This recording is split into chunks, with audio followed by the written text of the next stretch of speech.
Sawa yagankizo ku Ssatu ng'ogakusomera nze Aminah Nabuule Kagimu amne munange Elizabeth Nakakoni obubonero. Ombaka mu Parliament owa Buyaga ey'Obugwanjuba Dennis Namala yanjizza ebbago ly'etteeka y'enzirukanya y'emirimu gya Parliament era nga mu bimu ku biri mu bbago lino mwe muli n'ennonda yakulira oludda oluwabula gavumenti mu Parliament. Katubirabe.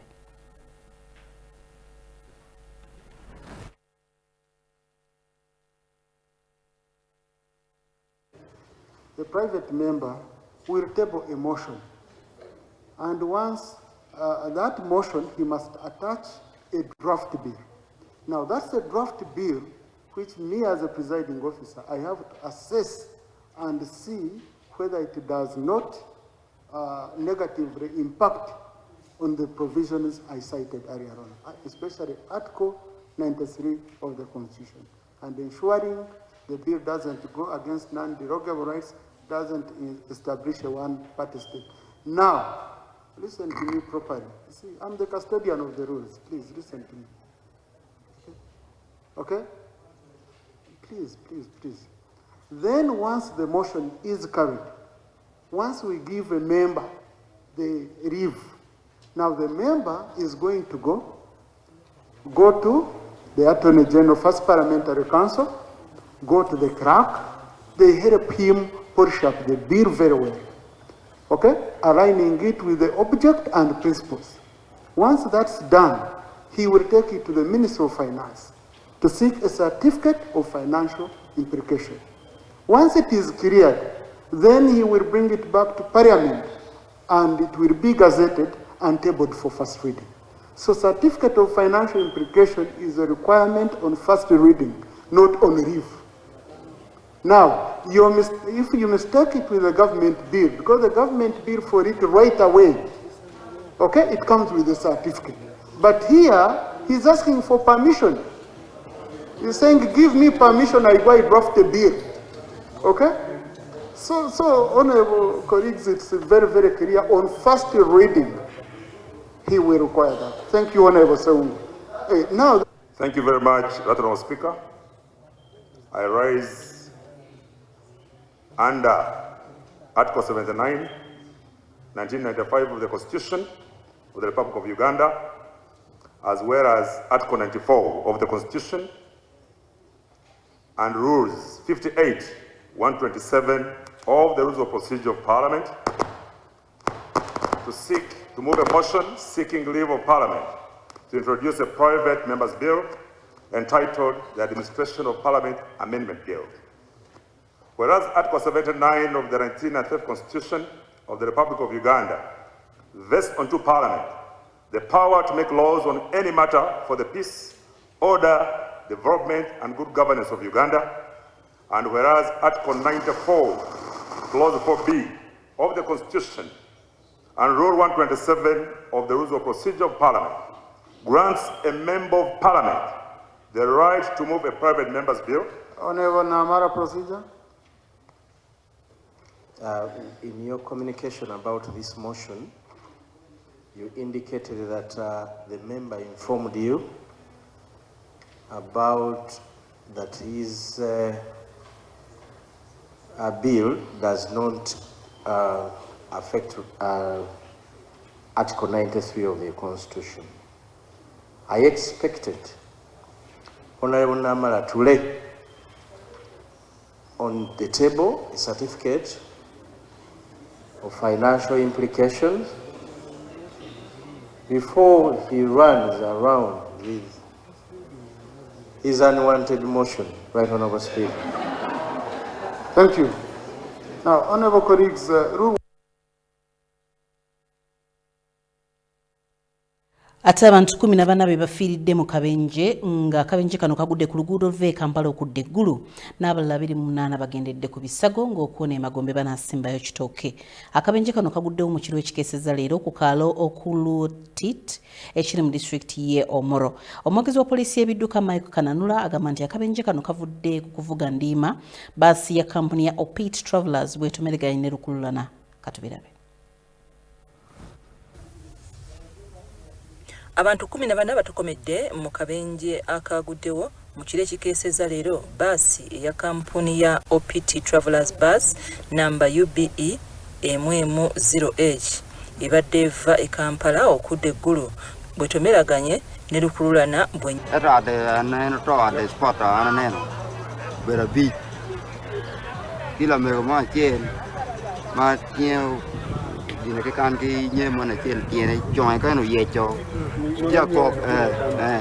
ababaddewo bagamba nti baasi ebadde efuumuuka buweewo ng'era abantu abalala batwaliddwa mu malwaliro ag'enjawulo eggulu nga biwala ttaka. The people who are not from this country, we had two drivers who actually of Somali origin, and they removed their bodies, and we hope that they will be able to bury them this very afternoon.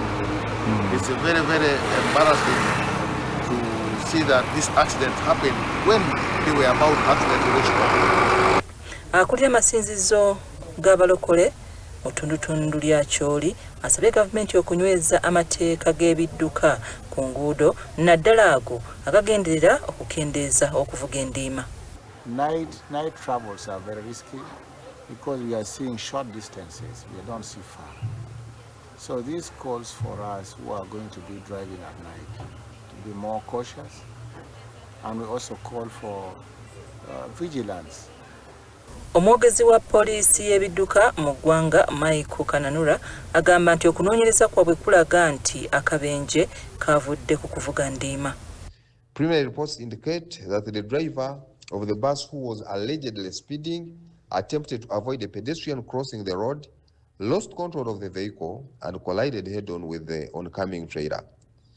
14 people have been confirmed dead, while 28 others sustained injuries. The injured victims have been rushed to various medical facilities for treatment. Investigations are underway. We urge all motorists to strictly observe speed limits, especially during night travel when visibility is reduced. Drivers are also reminded to remain vigilant and spot pedestrian movement in trading centers and always drive at speeds that allow them to stop safely.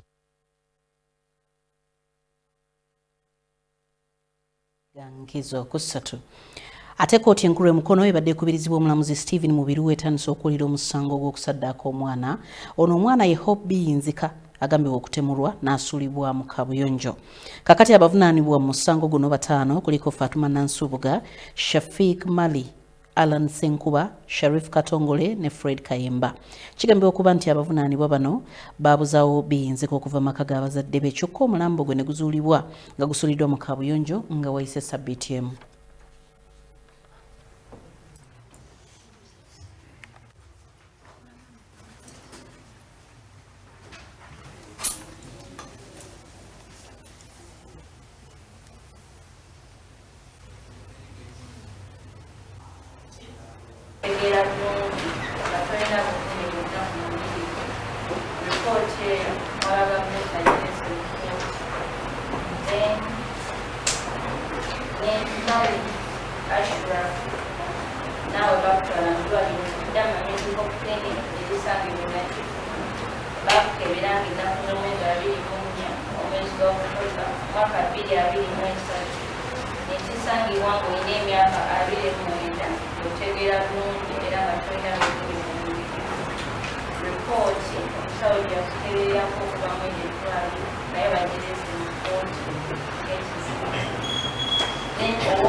Nanyama tulina buyinza kumukubira okuleka nga nze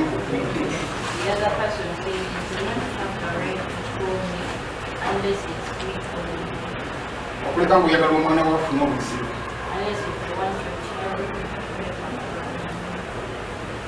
Nawuliriza text message amangu ago.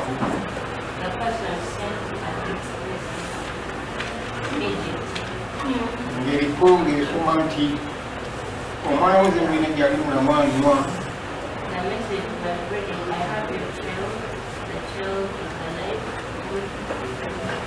era sagala wefuule mugezi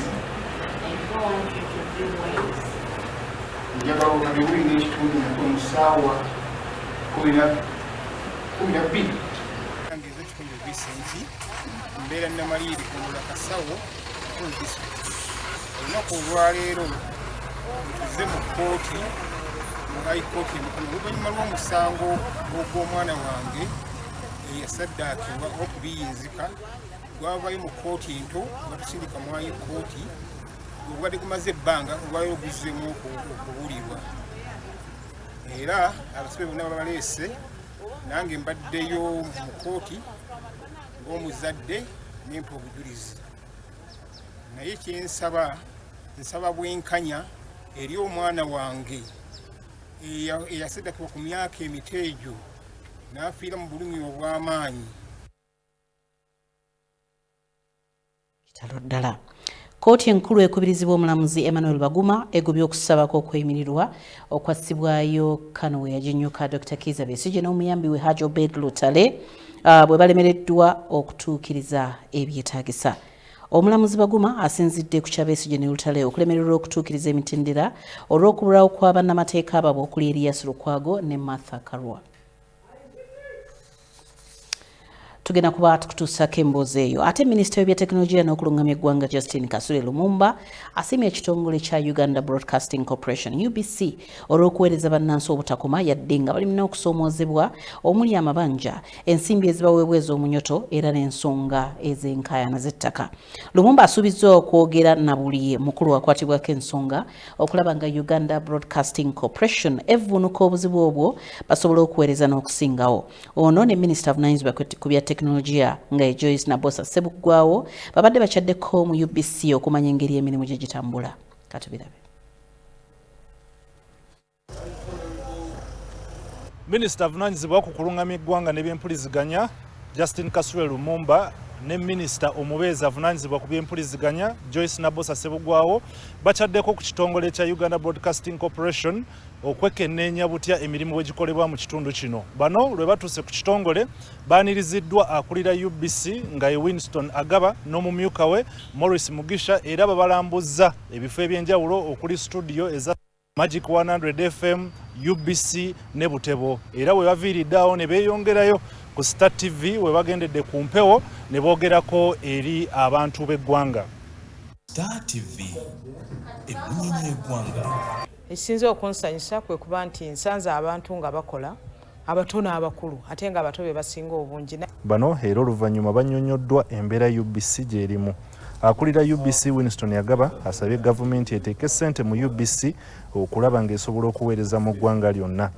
Twagala tubeere nga tuyina ebyuma bikalimagezi ebisobola batuusaako TV ey'obwereere nga tewali kusasula. Kuba tumanyi nti Abannayuganda bangi muyisibwa bubi okulaba nga buli mwezi oteekwa okusola omusolo ate nga tuguwa abagwira, tuguwa Abachina, tuguwa aba South Africa, babo ba South Africa batugoba naye ffe tuli wano tubawa ssente. Tubawa ssente nga twagala kulaba DSTV, GoTV, Star Times, Azuk, Azam. Twagala UBC tube nga tubatuusaako TV zaffe ezawano ez'obuwangwa zonna ku bwereere nga tewali kusasula musolo.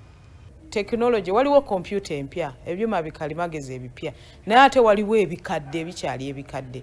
So buvunaanyizibwa bwaffe nga ministry nga sector okulaba nti nga bwe tuli nti ffe tulina okukulembera mu nsonga eno nga national broadcaster tulina okulaba nga tufuna ebyuma bikalimagezi ebiri ku mulembe.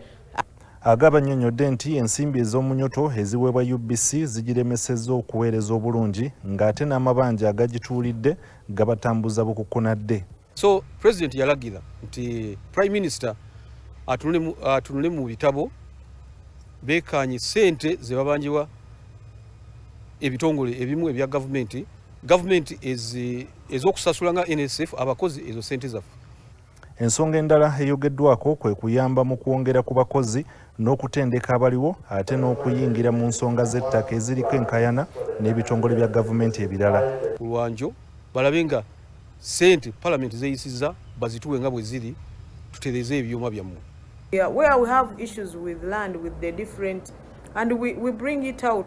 I want you to know that you have our full support, and we are ready to be your chief advocate at the top to ensure that UBC gets the permanent backing it deserves. Kasule Lumumba asiimye UBC olw'obuweereza newankubadde balina okusoomooza kwe basanga okuyitiridde. Ensako ssente entono ze bafuna naye emirimu gigenda mu maaso era ekyo njagala okukibeebaza nti beebale nnyo beebalire ddala. UBC yaddukanya TV eziweera ddala ennya ne radio 11 era nga zonna ziweereza mu nnimi ezisoba mu 30. Mwebale nnyo bannaffe.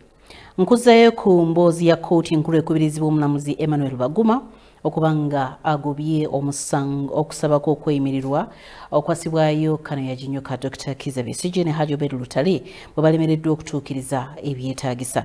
Kakati omulamuzi Baguma asinzidde ku kya Besigye ne Lutale okulemererwa okutuukiriza emitendera olw'okubulawo kwa bannamateeka abaabwe okuli Ssaalongo Erias Lukwago awamu n'Omunnakenya Martha Karua.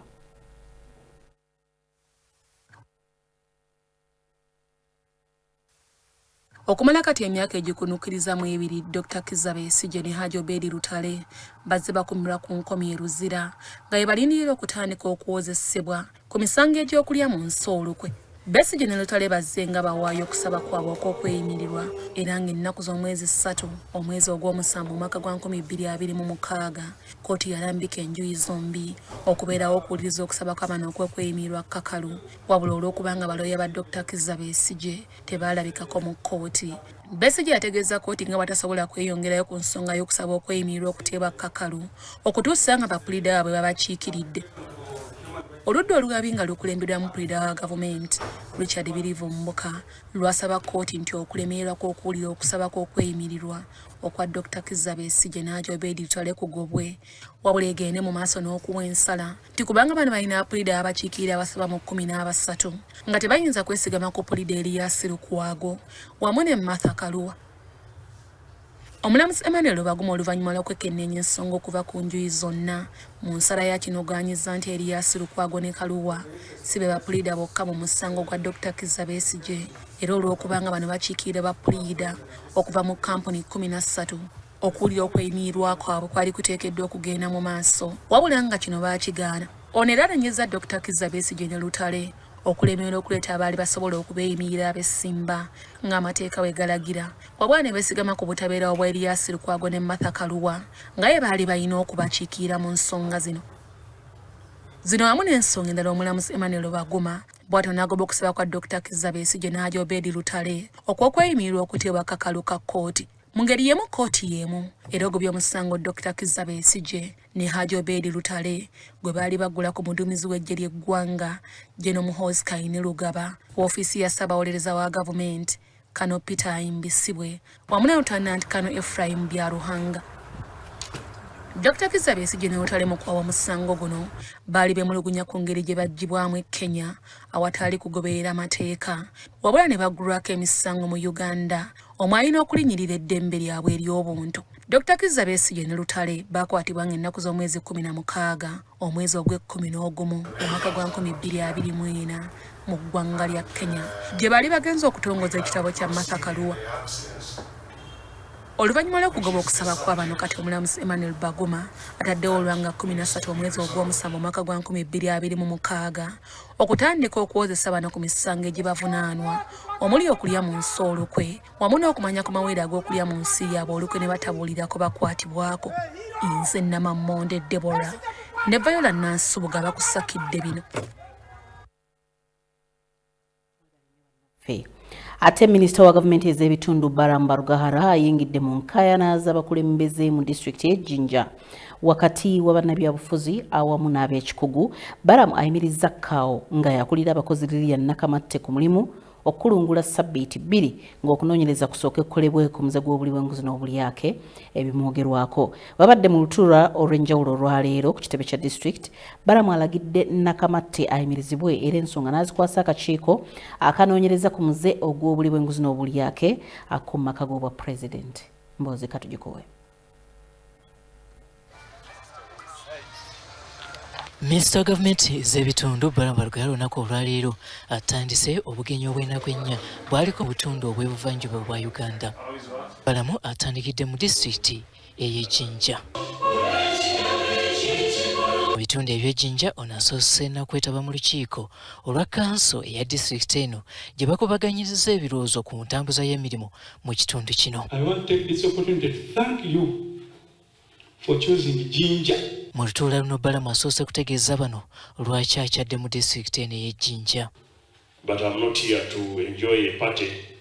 I'm here to resolve conflicts within your districts. And I want you to discuss whatever you're going to discuss with the openness. Tell me where is the problem. Oluvannyuma Balamu ayise omukubiriza olukiiko olwa disitulikiti ey'e Jinja okwanja ensonga ebadde babopya omutwe mu ddiiro. The cow has connived with the district chairperson to misappropriate road funds, money for government projects and district headquarters. Oboolyawo kino kiwadde omwagaanya ne bakansala abalala. Mu kubaganya ebirowoozo mu lutuula luno kyeyolese lwatu nti akakiiko ak'ebyekikugu tekakukwatagana na bannabyabufuzi mu disitulikiti eno. I'm the chairperson. Listen to the chairperson. I'm the president of this district. Bano balumiriza atwala ebyemirimu mu kitundu kino wamu ne ssentebe wa disitulikiti eno okubatemerako ettosi anti mbwe tebabakkiriza kukakalabya kyabwe. Jinja district is bleeding. Ebiseera ebisinga mu lutuula luno Balamu akoze gwa kuwuliriza ng'abakiise batotoola ennaku gye bayitamu. They assume who don't politically support the chairperson, whom she honors as her godfather. Olukiiko ono era lulumiriza n'akulira abakozi mu disitulikiti y'Ejjinja okubanga tawadde mwagaanya akakiiko ak'emirimu kukola ogwako. The chairperson LC5, because he's the one who gave the job to the commissioner, is the one to determine who will get the job. Buli kimu ekibadde kyogerwako nga waliwo obujulizi obuteekebwa ku mmeeza okwongera okukikkaatiriza. Mu ngeri y'obwenkanya minisita wabula awaddekaawo omwagaanya okusobola okwewozaako ku bingi ebadde bimwogeddwako. It is okay. I have some of the evidence. Did you appoint assistant health officer to be acting health officer to coordinate with the NGOs when there was a substantive person in that position, yes or no? I don't appoint. I assign responsibilities. Gye bigweredde nga minisita Lugaya asazeewo nti akulira emirimu egy'ekikugu mu kitundu kino adde ebbali okumala ssabbiiti 2. Akakiiko akavunaanyizibwa mu kunoonyereza ku balyake mu yafeesi y'omukulembeze w'eggwanga katunula mu nsonga ze. Anyway, what I've noticed, without even wasting time, you are not fit to be in this district. And I'm going to ask the permanent secretary to recall you to allow an independent investigation by State House Anti-Corruption Unit, whom I've moved with here. I want them to spend a week in Jinja. I don't want to take the statement read by him. I want them to take statement from each person mentioned in that report. Balamu neera alagidde omubaka wa pulezidenti mu kitundu kino okujja bunnambiro emmotoka eteeberezebwa okubanga teri mu mateeka nga yeeyambisibwa ssentebe wa disitulikiti eno ey'e Jinja. We give chairman a brand new vehicle. All chairpersons. He has one for health. Let him surrender immediately. RDC Jinja district. Retrieve the vehicle from chairman to the department where it's supposed to be. Minisita mu lutuula luno abadde abugiriziddwa abaka abava mu kitundu kino. There is no way we are going to find good civil servants if jobs are not given on merit. Nga bwe kisaliddwawo mu lutuulo olwamu olwa kanso nti Balamu atuukeko awazimbibwa ekitebe kya disitulikiti era ono naye akoze nga bwe walagiddwa. Oluvannyuma Balamu era awubyeko olubu lw'ebigere ku ddwaliro erya Buwenge General Hospital okulaba buti emirimu gye gitambulamu mu bitundu ebyo. Obugenyi obw'olunaku lulamba mu disitulikiti eno ey'e Jinja Balamu abunzikidde ku ssomero lya Vic View Nursery School Empomodde.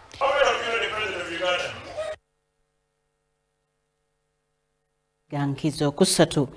Minisita w'ebyentambula n'emirimu Fred Byamukama agumizza bakontrakita abaweebwa emirimu gy'okuzimba enguudo nti bagenda kuweebwa ebyetaagisa byonna era mu budde olwo bayambibweko okuba nga bagimaliriza mu budde. Bibadde mu nsinkano gy'abadde nayo ne bakontrakita ne bamuloopera bye bayitamu omuli enguzi n'okubabbira ebikozesebwa gye babitereka.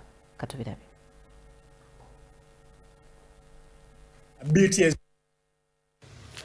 Sabbiiti eziyise wabaddewo ebibuuzo bingi okuva mu bannansi naddala ku kampuni eziweebwa kontulakiti okuzimba enguudo kyokka ne ziremererwa okuzimaliriza mu budde. Kino kiziŋŋamya emirimu n'okwonoona embeera abantu mwe bawangalira n'okukolera. Embeera eno yaleetera ne Pulezidenti Museveni okugyemulugunyaako. The new ministers must ensure I don't want to see what happened to some of the roads like the Fort Portal Road. But there is a story about that Fort Portal Road. There is a story of corruption in that road. Mu bimu ku biviirako emirimu kukandaalirizibwa ba kontulakita mwe muli enguzi esabibwa b'ofiisa ba minisita okuva mu ba kontulakita. Kati wano minisita w'ebyenguudo n'emirimu Fred Byamukama kwe kuteekateeka ensisinkano ne ba kontulakita okumanya obuzibu bwe basanga. Batubuulidde embeera gye bayitamu babasaba enguzi okwapuruvinga kasati omulimu gwabwe nakusaba ssente. Okwanguiza design ku kkubo balina okusaba ssente. Okwanguiza contract bagisendinga balina okusaba ssente. Kati nabo ne beemulugunya nti ssente zino fe Abannayuganda ze tubasaba indirect ne bazikomyawo ne bazisaba gavumenti. Bano abakiikiridde kampuni ez'enjawulo bamutegeezezza nga bwe basumbuyibwa okubawa pulaani y'enguudo ze bakola n'ebbaluwa ekintu ekirwisa emirimu. Delayed payment obutasasulwa mu budde. Getting NAMA certificates. Delays on that is also another problem. Yes. And we go on with the regulations. We follow all the regulations.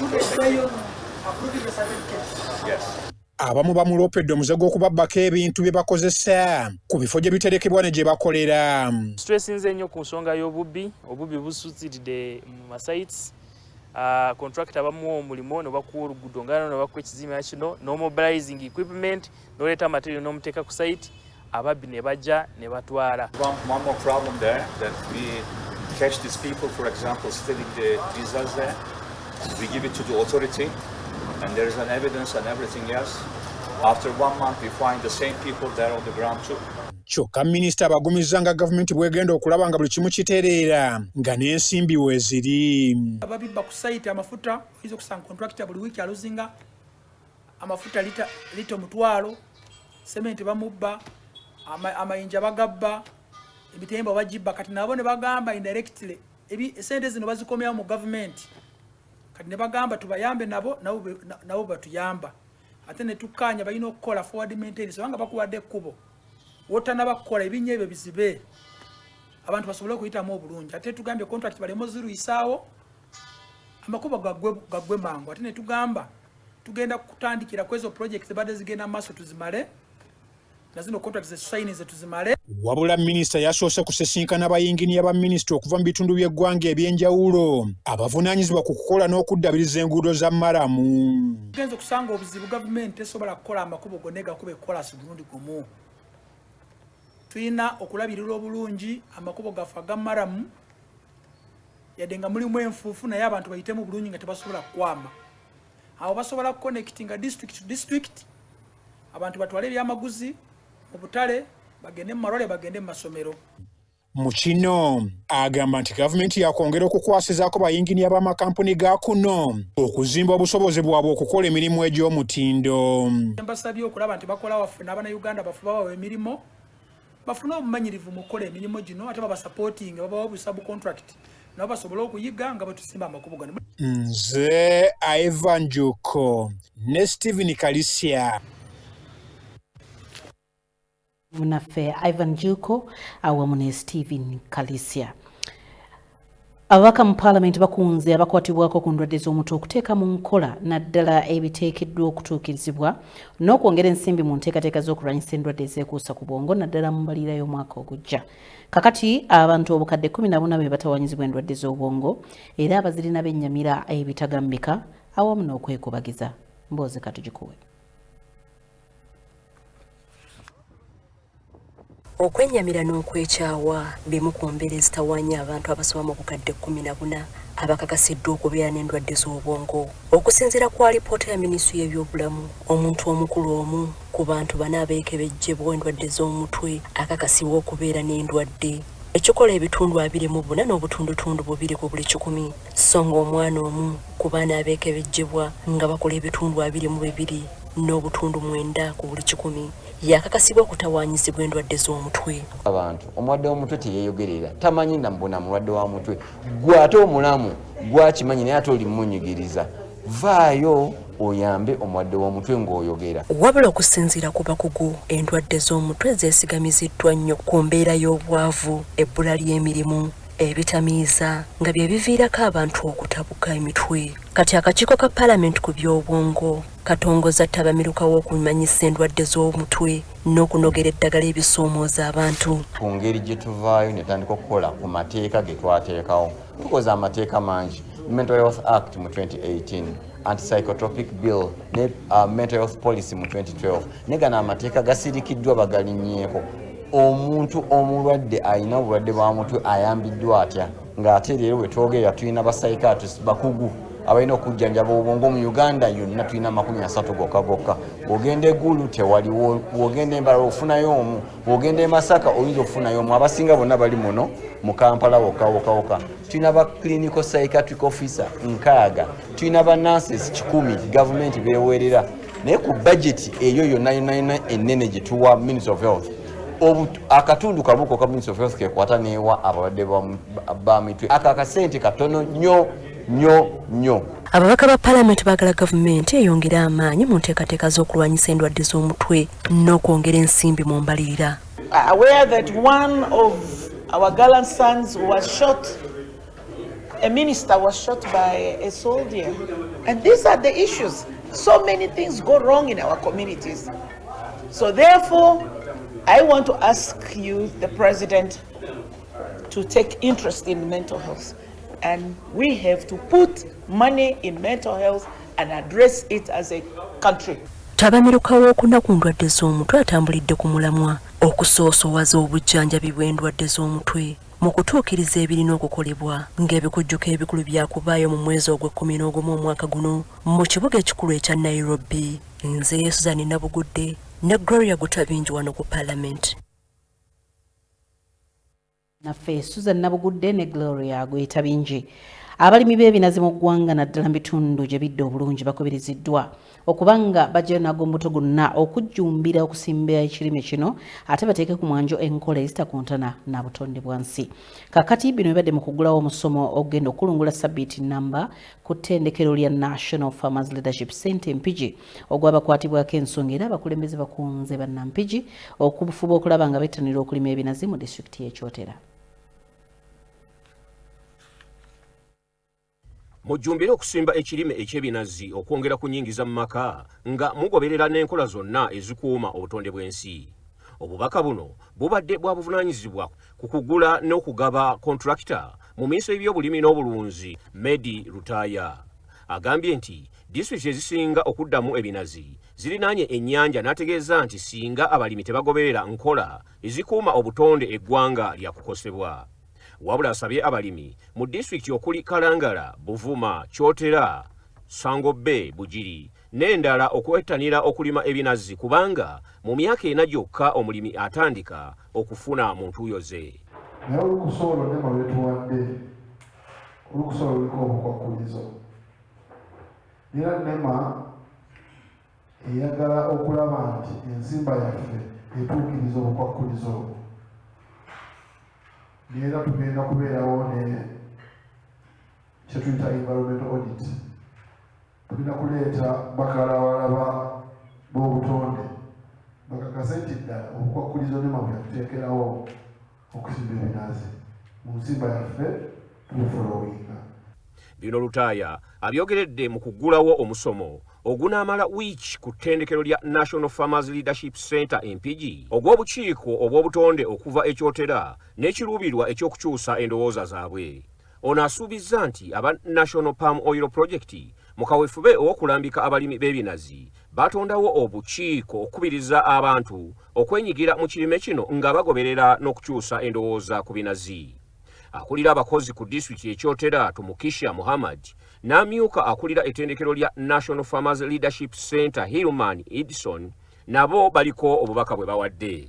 We deeply appreciate your commitment to strengthening the capacity of our staff and the local farmers and environment committees to effectively contribute to Uganda's socio-economic transformation. Have a clear message on yes, we can do everything ourselves. There is a small water source in your village. You have enjoyed water from that place since you were born. But now it is drying up, it is getting dirty, and you still wait for Museveni. Ndisalo Kasibante, ekampiringisa mu district MPG. Munaffe Salongo Kasibante.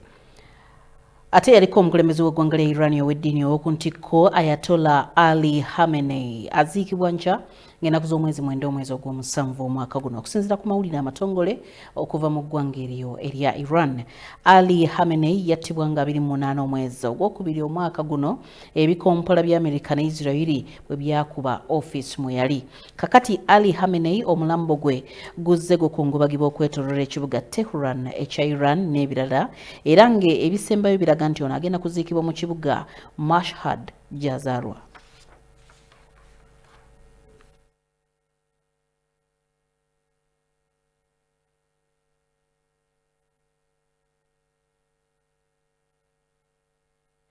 Ate amyuka President wa Philippines Sara Lutate naye ayolekedde okugibwamu obwesiga olukiiko lw'eggwanga olukulu oluyitibwa Congress oluvannyuma lw'enkalu wakati we ne President wa Philippines Ferdinand Marcos Jr. Kakati Marcos alumiriza Lutate okubeera emabega ow'okubanga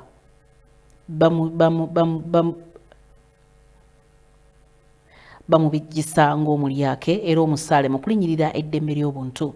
Kakati enkalu wakati wa Lutate ne Ferdinand zabalukawo okuva Lutate bwe yalangirira okwesimbawo okuvuganya ku bwa President mwaka gwa 2028. Ekyatabula Ferdinand yeeyagaliza ekifo ekibiina kye ki PFP n'abava mu lubu lwa famire ye. Kinajjukirwa nti akalulu ka 2022 Lutate ne Ferdinand bakola omukago gw'ebibiina gwe baatuuma Unity Alliance mwe wangulira akalulu era Lutate n'afuuka omumyuka wa President Marcos Ferdinand. Lutate yakulira ekibiina kya Lacus Christian Muslim Democrats ate President wa Philippines aliko Marcos Ferdinand yakulira Federal Party of Philippines.